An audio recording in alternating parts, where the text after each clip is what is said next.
Bonjour les amis.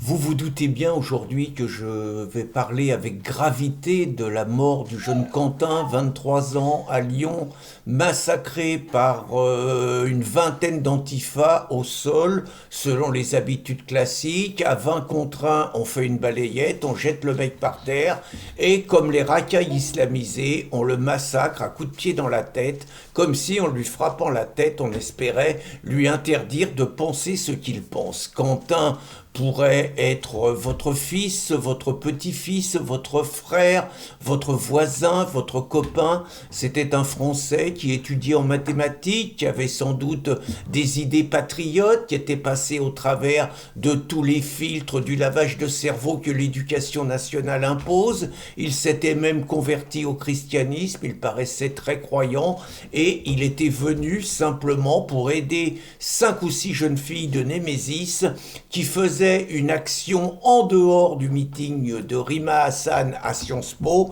pour protester contre sa présence, son antisémitisme et la symbolique que voulait dire un tel meeting dans les rues de Lyon.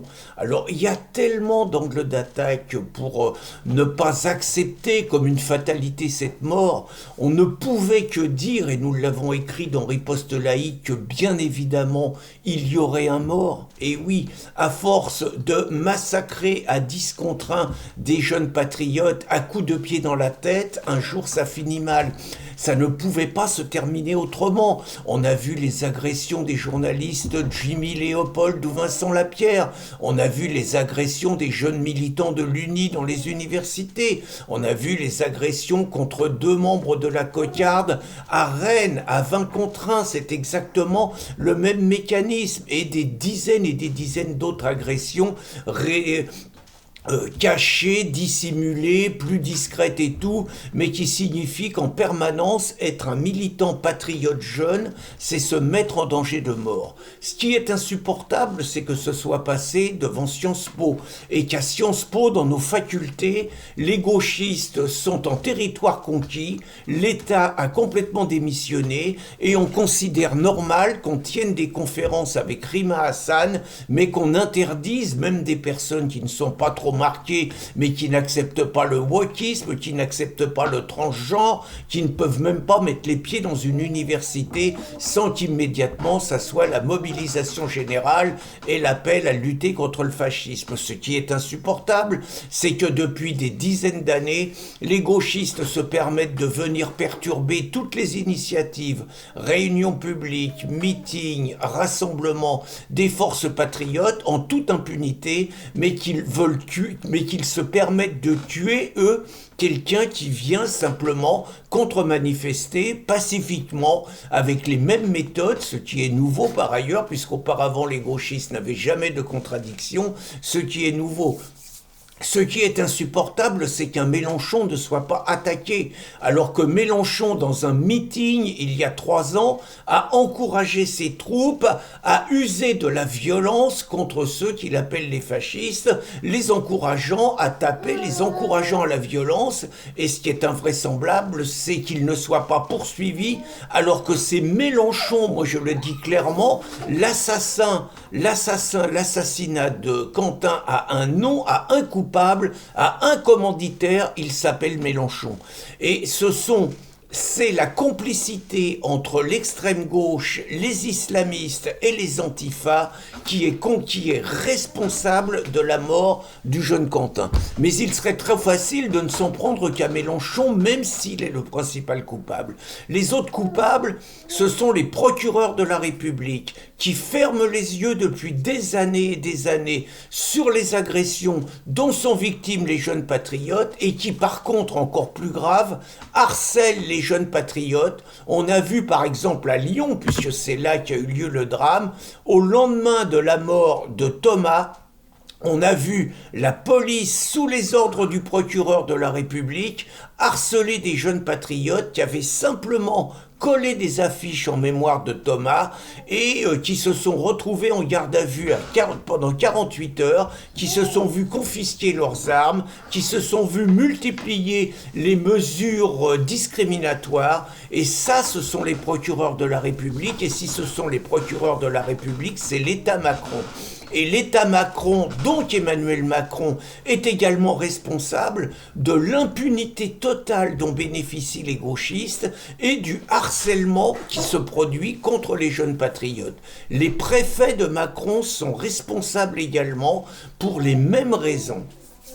Donc on ne peut pas se contenter de dire que c'est le fruit du hasard, on ne doit pas oublier ce qu'a été le traitement de l'affaire Clément Méric. Je rappelle que Clément Méric était une petite frappe d'extrême gauche qui avait simplement cherché l'affrontement avec des jeunes patriotes et vu que lui faisait pas le poids, c'était une bagarre entre hommes, c'est-à-dire qu'il a essayé de frapper par derrière Esteban. Esteban savait se battre, il y a mis une grosse patate, il est parti en arrière, il est mort. C'était pas du tout un assassinat. C'est une bagarre comme il s'en passe plein. Esteban a pris 11 ans de prison en première instance. Et Samuel, son copain, a pris 7 ans de prison en première instance. Par des juges pourris qui n'ont pas jugé les faits, qui ont jugé les idées supposées de ceux qui ont eu le tort de ne pas se laisser agresser par les antifas, dont Clément Méric, sans riposter. Hier, ce n'est pas la même chose. Ce n'est pas une bagarre qui tourne mal. C'est hier un lynchage, une agression, un assassinat. On parle même de coup de couteau, ce qui n'est pas confirmé. Mais de toute façon, il n'y a pas besoin de mettre des coups de couteau à quelqu'un quand on le frappe au sol à coups de poing et à coups de pied à 20 contre 1, ça s'appelle une tentative d'assassinat. Et quand le jeune meurt, ça s'appelle un crime, ça s'appelle un assassinat, ça s'appelle un meurtre. Et donc, je ne sais pas comment les choses vont tourner. Je sais que les médias de gauche, évidemment, jouent profil bas et noient le poisson en parlant d'une rixe. Ce n'est pas une rixe, c'est un lynchage, c'est un assassinat. Je sais qu'ils parlent d'affrontements entre groupes extrémistes. Ce ne sont pas des affrontements entre groupes extrémistes. C'est un massacre organisé comme d'habitude par des gauchistes contre des jeunes qui ont le tort d'aimer leur pays, leurs valeurs et de le défendre. Donc, on va voir comment les choses tournent, on va voir s'il va y avoir une inculpation contre la jeune garde. Je rappelle que Mélenchon, Rima Hassan et toute la clique défendaient encore la jeune garde contre la dissolution qu'avait demandé Bruno Retailleau quand il était ministre de l'Intérieur et que le Conseil d'État pourrait rejeter. Donc on rappelle qu'il y a une complicité objective, que le vrai scandale, c'est que Raphaël Arnault soit député aujourd'hui, disons, investi par Mélenchon, mais élu avec la complicité des LR, des macronistes et de toute la gauche pour barrer la route au RN.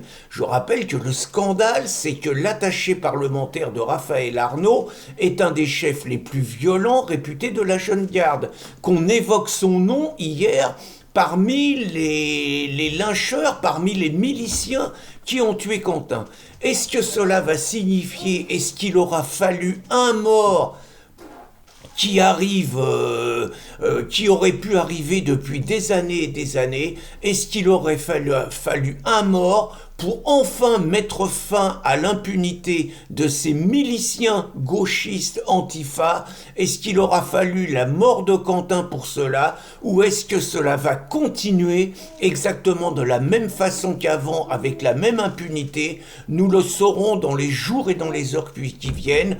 En attendant, naturellement, hommage à la mémoire de Quentin, et ne nous trompons jamais, Mélenchon-Macron, assassin. Bonne journée les amis.